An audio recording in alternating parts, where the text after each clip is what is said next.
انوکھی شرط۔ ایران کا بادشاہ بہت دنوں سے پریشان تھا۔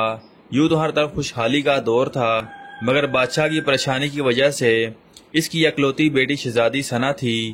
ہر بات کی طرف بادشاہ بھی اپنی بیٹی کی شادی کر کے اپنے فخر سے دوش ہونا چاہتا تھا، لیکن شہزادی ثنا نے بھی عجیب اعلان کر رکھا تھا کہ جو شخص اس سوالوں کے درست جواب دے گا وہ اس سے شادی کرے گی۔ آس پاس کی ریاستوں کے کئی شہزادے آئے مگر ناکام لوٹ گئے۔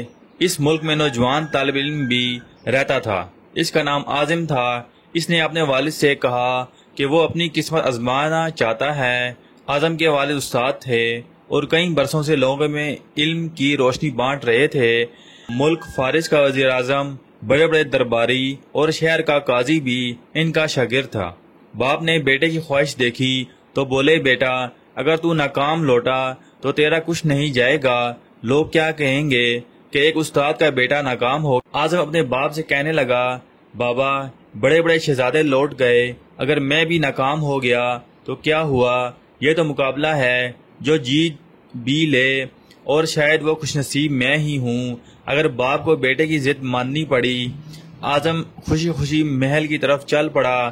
شہر بھر میں یہ خبر جنگل کی آگ کی طرح پھیل گئی کہ ایک عالم کا بیٹا قسمت آزمانے محل میں چلا آیا ہے۔ مقررہ وقت پر محل لوگوں سے کھچا کھچ بھرا ہوا تھا۔ بادشاہ تخت پر بیٹھا تھا، ملکہ عالیہ بھی محل میں موجود تھیں، وزیر، امیر، درباری اور عوام الناس سب دربار میں موجود تھے۔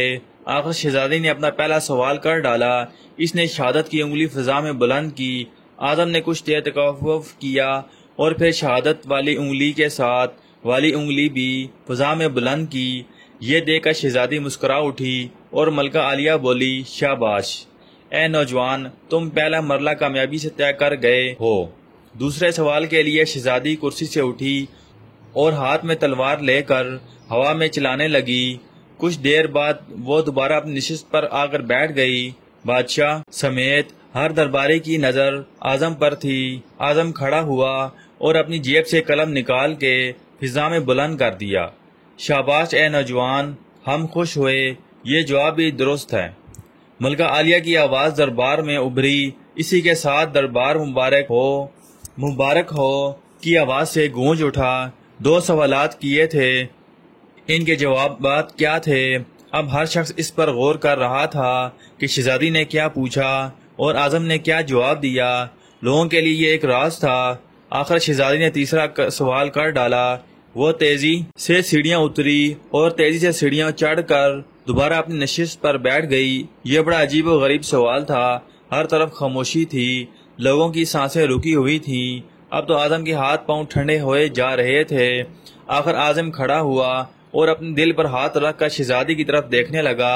مرحبا مرحبا اے نوجوان، مبارک ہو، شہزادی نے تمہیں پسند کر لیا ہے۔ ملکہ عالیہ کی آواز کے ساتھ ہی شہزادی ثنا شرما کر محل کے اندرونی حصے میں چلی گئیں اور محل مبارک باد کی آواز سے گونج اٹھا۔ لوگ خوشی سے جھوم رہے تھے۔ وہ دل ہی دل میں اللہ کا شکر ادا کر رہا تھا جس نے اسے یہ اعزاز بخشا تھا۔ بادشاہ نے اعظم سے پوچھا، اے نوجوان، ملکہ عالیہ کو تو تم نے مطمئن کر دیا، اب یہ بتاؤ کہ تم سے کیا پوچھا گیا تھا اور تم نے کیا جواب دیا؟ اگر تم نے ایک بھی غلط جواب دیا تو تمہاری گردن اڑا دی جائے گی۔ اعظم پر اعتماد انداز میں کھڑا ہوا اور بولا، بادشاہ سلامت۔ شہزادی نے ایک انگلی کھڑی کر کے پوچھا تھا کہ تم کیا اللہ کو ایک مانتے ہو؟ میں نے 2 انگلیاں کھڑی کر کے جواب دیا کہ اللہ اور اس کے رسول اللہ صلی اللہ علیہ وسلم پر میرا ایمان اٹل ہے۔ بہت خوب، تم خوش ہوئے؟ بادشاہ نے مسکرا کر کہا۔ اعظم بولا، اس کے بعد شہزادی نے تلوار چلا کر پوچھا تھا کہ اس سے بڑا کئی ہتھیار ہیں؟ میں نے جواب دیا، ہاں، قلم کا وار تلوار کے وار سے زیادہ کارگر ہوتا ہے۔ ماشاءاللہ نوجوان، تم نے ہمارا دل جیت لیا۔ تم نے ثابت کر دیا کہ جاہ و جلال، دولت و حشتم کی علم کے سامنے کوئی حیثیت نہیں۔ لیکن تیسرا جواب؟ بادشاہ نے حوصلہ افزائی کرتے ہوئے پوچھا۔ اعظم نے آسمان کی طرف دیکھا اور کہنے لگا، بادشاہ شہزادی دربار کی سیڑھیاں اتری اور چڑھیں، کرسی پر تھک کر بیٹھ گئیں۔ انہوں نے پوچھا تھا کہ میں تھک چکی ہوں، لیکن میرے جسم کی ایک چیز نہیں تھکی، میں نے جواب دیا، دل، یہ پیدائش سے لے کر موت تک بغیر تھکے دھڑکتا رہتا ہے۔ بادشاہ نے اعظم کو پاس بلا کر گلے سے لگا لیا اور کہا، اے لوگوں، گواہ رہنا، میں حقدار کا حق ادا کر دیا ہے۔ میری بیٹی ایسے شخص کی بیوی بن رہی ہے جس کے پاس علم کی دولت ہے جسے کوئی نہیں چرا سکتا اور نہ کم کر سکتا ہے۔ بادشاہ نے اسی وقت خوشی خوشی اعظم اور شہزادی ثنا کی شادی طے کر دی۔